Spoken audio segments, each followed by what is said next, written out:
आपका नाम सनी कुमार हुआ। जी सर।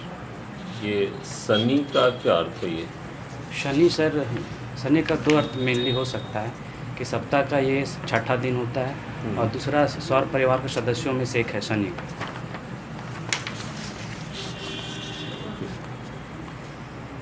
आप अपना पूरा परिचय दीजिए। सर मेरा नाम शनि कुमार है। मेरे पिताजी का नाम श्री यमुना ठाकुर है। माताजी का नाम श्रीमती सावित्री देवी है। मेरा जन्म स्थान दारू प्रखंड के दारू खरीका ग्राम में हुआ है और मेरी प्रारंभिक शिक्षा 10वीं की शिक्षा सरस्वती उच्च विद्यालय दारू से हुई है और मैंने अपने इंटरमीडिएट और साथ में स्नातक सेंट कोलम्बस कॉलेज हजारीबाग से किया है। और मुझे सर मेरी रुचि टीचिंग में है और सर साथ ही मैं सॉरी सर। ठीक है। आप मूलतः हजारीबाग के निवासी हैं? जी सर। ये हजारीबाग का दो ऐतिहासिक धरोहर का नाम बोलिए।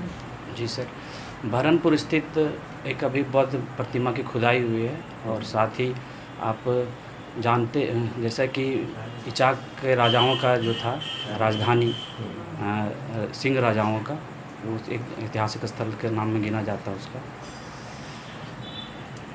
भारतीय राष्ट्रीय आंदोलन में हजारीबाग की क्या भूमिका रही? सर हजारीबाग शुरू से ही भारतीय राष्ट्रीय आंदोलन में अपना प्रमुख भूमिका निभाते रहा है। जैसे कि जब नमक सत्याग्रह हुआ था तो यहाँ के बी सहाय और सरस्वती देवी ने खचांची तालाब से नमक आंदोलन का शुरुआत किया था। साथ ही भारत छोड़ो आंदोलन डिस्ट्रिक्ट मोड़ स्थित से यहाँ से बिगुल फूका गया था सर, जिसका बहुत ही बड़ा इम्पैक्ट पड़ा था भारतीय इतिहास में।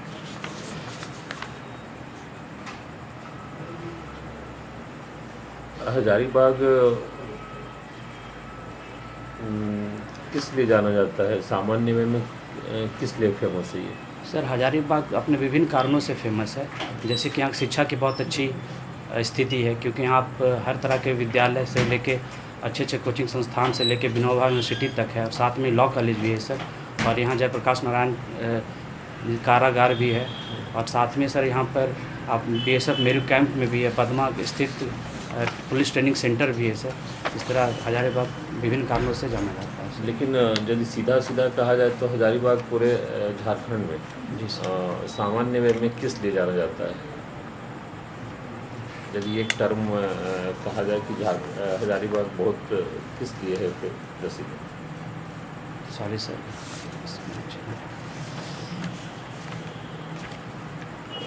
ये हजारीबाग जिले से कौन कौन सा NH क्रॉस किया है? हजारीबाग ज़िले से सर एक NH 100 है जो कि झारखंड में ही शुरू होता है और झारखंड में ही ख़त्म होता है और साथ में NH 33 है जिसे झारखंड की जीवन रेखा कहा जाता है सर। हजारीबाग जिले में कौन सा वाइल्ड सेंचुरी है? हजारीबाग वाइल्ड सेंचुरी ही है सर, उसका नाम है हजारीबाग वाइल्ड सेंचुरी। क्या विशेषता है यहाँ सर? विभिन्न तरह के प्राणी पशु प्राणी पाए जाते हैं। जैसे कि एक सींग वाला था, लेकिन अभी फ़िलहाल उसका नहीं ऐसा अस्तित्व है, लेकिन हिरन आज भी देखे जाते हैं और बाघों की संख्या कम है, लेकिन अभी भी 2-3 यहाँ पे है।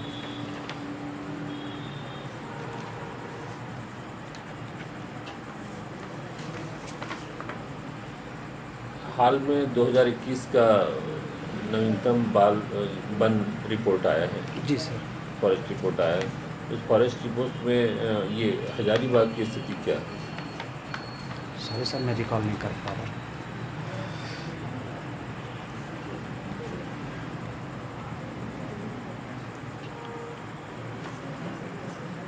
आपने अपना ग्रेजुएशन कहाँ से किया है? सेंट कोलम्बस कॉलेज हजारीबाग से sir. Saint Columbus College Hazaribagh से? जी सर। और ये किस यूनिवर्सिटी के अंतर्गत आता है? ये विनोबा यूनिवर्सिटी के अंतर्गत आता है सर। ये जो संत कोलम्बस कॉलेज है, जी सर, इसकी स्थापना कब हुई थी? सेंट कोलम्बस कॉलेज की स्थापना सर 1899 ईस्वी में हुई थी सर। जी सर।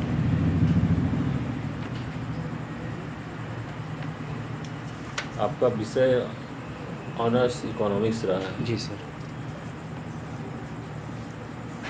इकोनॉमिक्स आपका रखने का क्या मकसद था? सर मैं चाहता था कि अर्थशास्त्र पढ़कर मैं, क्योंकि अर्थशास्त्र जैसा कि जाना जाता है कि हर तरह की अर्थव्यवस्था का, परिवार का, समाज का, देश का वो रीढ़ की हड्डी होती है। मैं इसका अध्ययन करके जानना चाहता था और साथ में यह भी चाहता था कि मैं इसका अध्ययन करके अपने गांव, समाज और देश की उन्नति में भागीदार बनूँ। इस समष्टि अर्थशास्त्र और व्यष्टि अर्थशास्त्र जी क्या सर। है? सर, व्यष्टि अर्थशास्त्र के अंतर्गत किसी व्यक्तिगत आर्थिक क्रियाओं का अध्ययन किया जाता है, जैसे कि किसी एक व्यक्ति का, किसी एक फर्म का, जबकि समष्टि अर्थशास्त्र के अंतर्गत सर समस्त बाजार के कुल मूल्यों का, कुल मांगों का अध्ययन किया जाता है सर।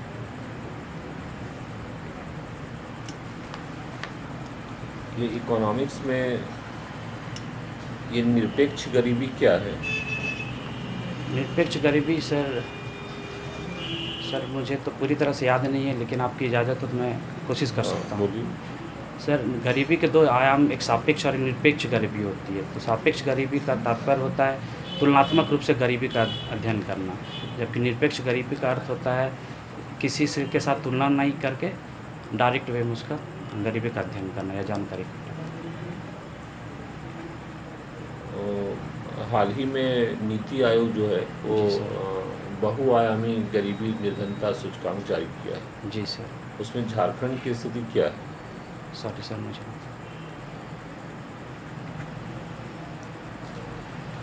इकोनॉमिक्स में लगान सिद्धांत है, जी सर।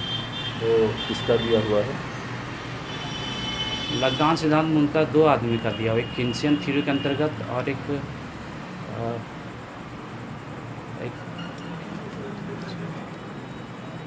सर से दूसरे अर्थशास्त्री का नाम याद नहीं आ रहा है मुझे। ये भुगतान संतुलन क्या है?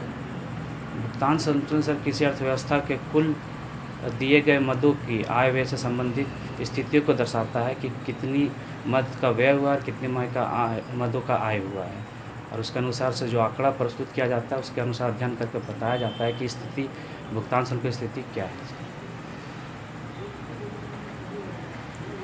भारत में किस तरह की अर्थव्यवस्था अपनाई गई है? भारत में सर मूलतः साम्यवादी अर्थव्यवस्था है, और इस जैसे मिश्रित अर्थव्यवस्था भी कह सकते हैं, जिसमें पूंजीवादी अर्थव्यवस्था और सार्वजनिक व्यवस्था का मेल देखा जाता है।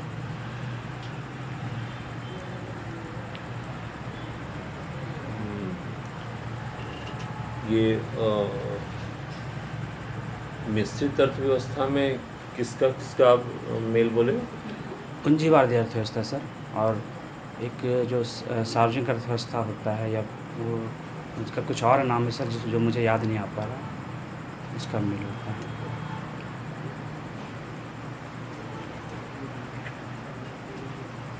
आपने first choice Jharkhand administrative service दिया है। जी हाँ सर। ये आपको कब लगा था कि हमें इस सिविल सर्विसेज के क्षेत्र में जाना चाहिए, और किससे आप इंस्पायर हुए थे? सर, जब मैं छोटा था तो उस समय मुझे ये सब चीज़ों की जानकारी नहीं थी, लेकिन जब मैं एक बार अपने प्रखंड में गया हुआ था तो बहुत सारे ऐसे कार्य थे और बहुत सारे ऐसे लोग थे जो हमारे प्रखंड विकास पदाधिकारी को सम्मान के साथ देख रहे थे, और साथ में प्रखंड विकास पदाधिकारी जो थे वो हमारे गांव के कार्यों के लिए, मैं उनको निरंतर देखते रहता था सर कि वो नित्य आते हैं और गांव के विकास के कार्यों के लिए हमेशा आगे रहते हैं। और मैं जैसा कि मैं शुरू से बिलीव करता हूं सर कि मेरा गांव और देश आगे बढ़े, तो मैंने सोचा कि मैं इस पद पर आसीन होकर मैं अपने गांव और देश के विकास में भूमिका निभा सकता हूं सर। और मेरे प्रखंड से एक भैया थे, जो भैया के दोस्त थे, उनका चयन के बाद उनकी आर्थिक स्थिति और सामाजिक स्थिति भी बहुत ही अच्छा मजबूत हुआ सर। तो मुझे लगा कि ये मुझे समाज में इज्जत के साथ साथ मुझे आर्थिक स्थिरता भी प्रदान करेगी। तब मैंने निश्चित किया सर कि मैं प्रखंड विकास पदाधिकारी को ही चुना। आपने पुलिस सेवा न देकर के फर्स्ट चॉइस एडमिनिस्ट्रेटिव सर्विस दिया है। जी सर, पुलिस सेवा बहुत ही अच्छी सेवा है सर, लेकिन जैसा कि मेरा स्वभाव है, मैं टीम वर्क पे काम पसंद करता हूँ काम करना, और साथ ही सिविल सेवा जो है वो सर उसमें विविध आयाम और विविधता है, जिसमें से मैं रहकर अपनी विविधता के विविध कार्यों के आधार पर मैं अपने देश के लिए, अपने राज्यों के लिए बहुत सारा काम कर सकता हूँ सर। जबकि पुलिस सेवा उसके परीक्ष में एक थोड़ी सी उसकी भूमिका कम हो जाती है सर, लेकिन वो भी अपनी जगह अच्छी है।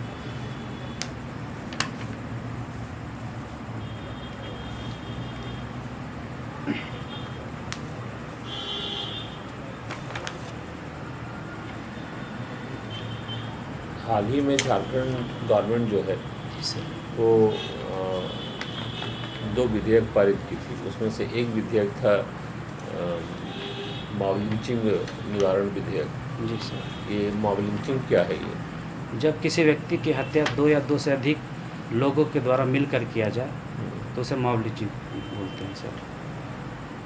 तो मतलब 2 या 2 से अधिक लोगों को मिल के कर देने से वो मॉब लिंचिंग हो सकता है?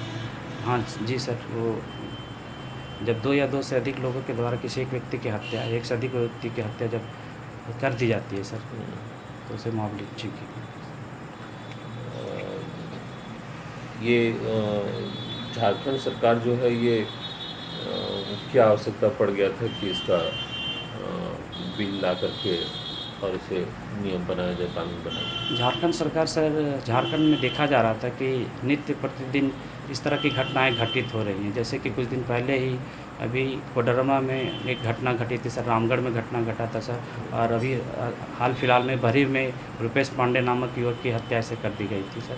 तो इसी स्थितियों से निपटने के लिए सरकार को इस तरह का बिल लाना पड़ा सर।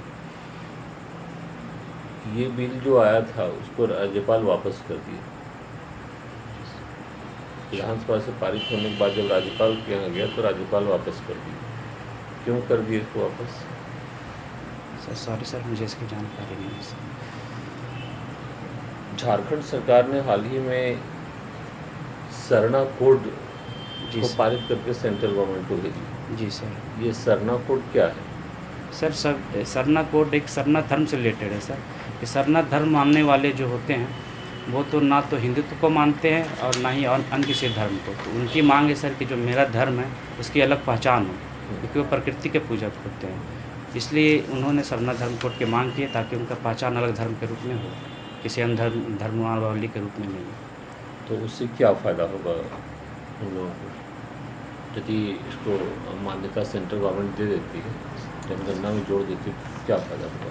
तो सरना धर्म वालियों का सर वो एक अलग पहचान होगा, साथ में उनकी वो जो धर्म से संबंधित जितनी उनकी मान्यताएं हैं उनको भी पहचान मिलेगी सर, और वो संपूर्ण विश्व में और भारत में पहचाने जाएंगे अलग रूप में।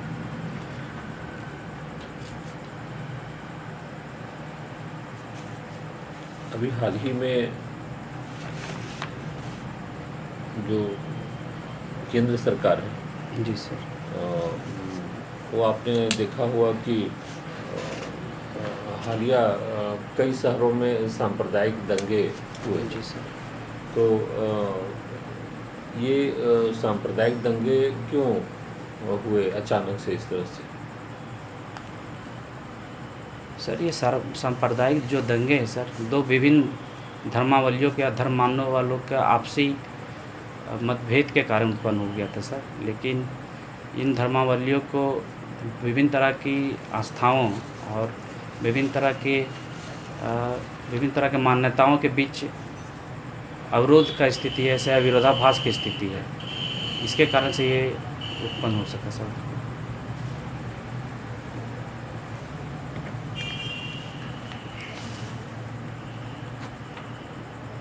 अभी हाल ही में हमारे प्रधानमंत्री किस किस देश के दौरा पर गए हुए हैं? अभी हाल ही में सर प्रधानमंत्री यूरोप की 3 देशों के दौरा में गए हुए सर, डेनमार्क और जर्मनी और फ्रांस के दौरा में गए हुए सर।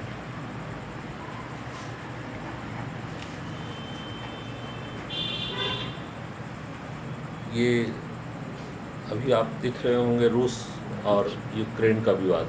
जी सर। इसका मुख्य कारण क्या हो सकता है? सर रूस और यूक्रेन विवाद का मुख्य कारण ये है सर कि यूक्रेन जो कि कभी सोवियत संघ का हिस्सा हुआ करता था, उसने नाटो की सदस्यता ग्रहण करना चाहा। इससे रूस की अपने भौगोलिक स्थिति पे खतरा और साथ में भविष्य में होने वाली खतरे को आशंकित था। और साथ ही साथ दूसरा कारण था कि जो क्रीमिया है सर, जो कि एक पार्ट हुआ करता था कभी सोवियत संघ का, उसको अलग देश की मांग का मान्यता देने को बोल रहा रूस सर। और साथ में ही सर एक और अन्य कारण था कि जो डोनबास का क्षेत्र था सर, जिसमें 2 राज्य आते हैं, उसको रूस चाहता है कि यूक्रेन उसको अलग देश की मान्यता दे, लेकिन यूक्रेन ऐसा कुछ नहीं किया। इन 3 मुख्य घटनाओं के कारण ये रूस और यूक्रेन की जो स्थिति उत्पन्न हुई है वो उत्पन्न हुई है। तो ऐसा माना जा सकता है कि रूस और यूक्रेन के ये आपसी विवाद का कारण इतना बड़ा युद्ध क्रिएट हुआ। जी हाँ सर, ये आपसी विवाद का ही कारण था, लेकिन ये अभी तीसरे विश्व युद्ध का भी शक्ल लेते हुए दिख रहा था। लेकिन अभी फ़िलहाल की परिस्थिति अभी रुकी हुई है सर, लेकिन मूल्यतः तो ये आपसी विवाद का ही लग रहा है।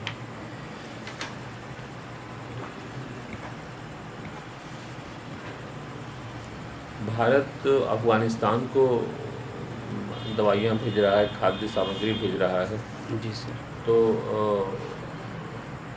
अफ़गानिस्तान की सरकार को मान्यता क्यों नहीं दे रहा है? अफ़गानिस्तान की सरकार सर अभी जो अभी बैठे हुए अफ़गानिस्तान के सरकार में, वो किसी धर्मनिरपेक्षता से या फिर किसी कट्टरपंथीता को प्रदर्शित करते हैं सर, जिसके कारण से वहाँ जन भावनाओं की जान माल की क्षति है।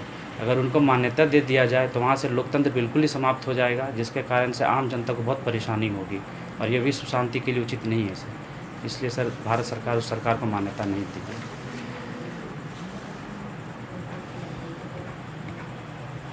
वर्तमान समय में ये नेपाल इकोनॉमिक क्राइसिस, ये श्रीलंका इकोनॉमिक क्राइसिस, जी हाँ सर। क्या क्या कारण है? सर श्रीलंका का इकोनॉमिकल क्राइसिस होने का विविध कारण है, लेकिन मुख्यतः कारण ये हैं सर कि जब जैविक खेती को वहाँ बढ़ावा मिला और उर्वरकों का प्रयोग बिल्कुल बंद कर दिया गया, तो वहाँ उत्पादन बहुत ही कम हुआ।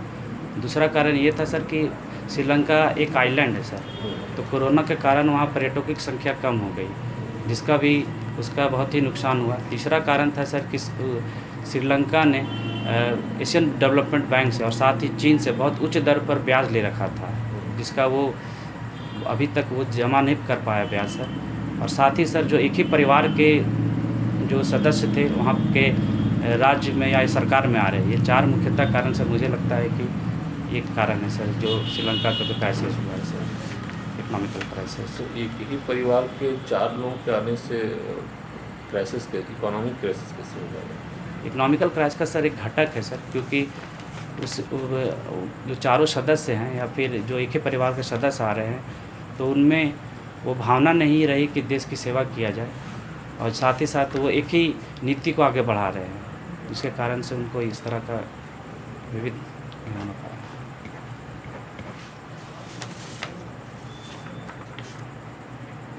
ठीक है सर, आपका इंटरव्यू कंप्लीट हो गया। Thank you sir.